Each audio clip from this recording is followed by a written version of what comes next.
Shalom, saudara yang dikasihi oleh Tuhan Yesus Kristus. Dalam 2 Timotius pasal yang kedua, ayat yang pertama dikatakan, "Sebab itu, hai anakku, jadilah kuat oleh kasih karunia dalam Kristus Yesus." Selagi kita hidup, kita pasti akan diperhadapkan dengan berbagai macam persoalan dan pergumulan yang tidak mudah. Biasanya orang meresponi hal ini dengan berbeda-beda. Ada orang yang tetap kuat dan tetap bertahan menghadapinya. Tetapi ada pula yang tidak kuat menghadapinya, bahkan semakin lemah dan tidak berdaya.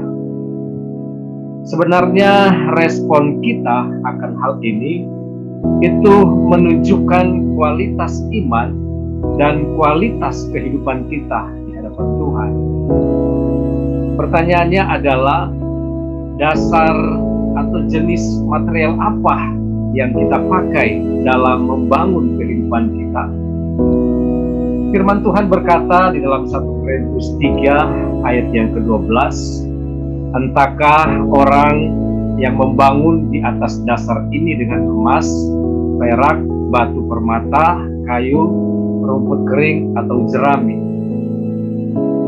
Dari firman Tuhan ini tentu saja ada perbedaan yang sangat signifikan antara jerami dan kayu, emas dan juga perak.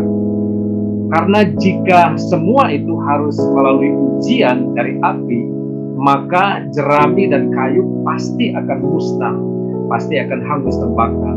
Tetapi emas dan perak justru sebaliknya akan menjadi semakin murni.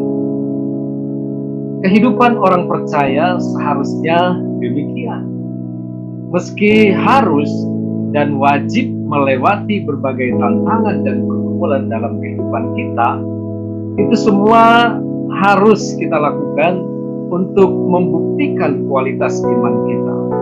Karena dengan ujian dan tantangan yang kita hadapi akan membuat kita semakin kuat pula di dalam Tuhan. Karena itu kita harus memandang setiap persoalan, setiap permasalahan, bahkan pergumulan yang terjadi dalam hidup kita dengan kacamata iman. Bagaimana supaya kita tetap kuat dan mampu untuk bertahan dalam segala situasi, kondisi apapun yang kita hadapi? Jawabannya adalah kita harus memiliki persekutuan yang intim dengan Tuhan, atau selalu meluangkan waktu untuk senantiasa berada di dekatnya dan selalu berada di hadirat Tuhan, sehingga tantangan sebesar apapun tidak akan pernah bisa membuat kita goyah.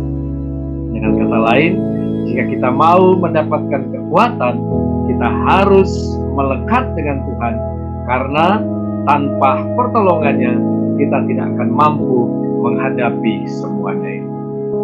Saudara yang dikasihi oleh Tuhan, memang semua ini perlu latihan atau perlu dibiasakan.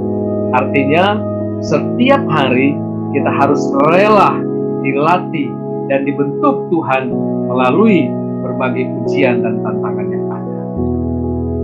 Adakah yang kita bisa banggakan di dunia ini? Mungkin selama ini kita membanggakan uang, harta, kekayaan, ataupun jabatan. Tetapi saudara yang dikasihi oleh Tuhan, semuanya itu tidak bisa menolong dan menyelamatkan kita.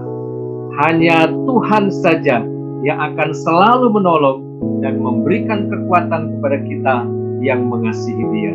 Oleh karena itu, kita harus tetap kuat di dalam Dia yang selalu menyertai kita dan menolong kita di dalam kesusahan.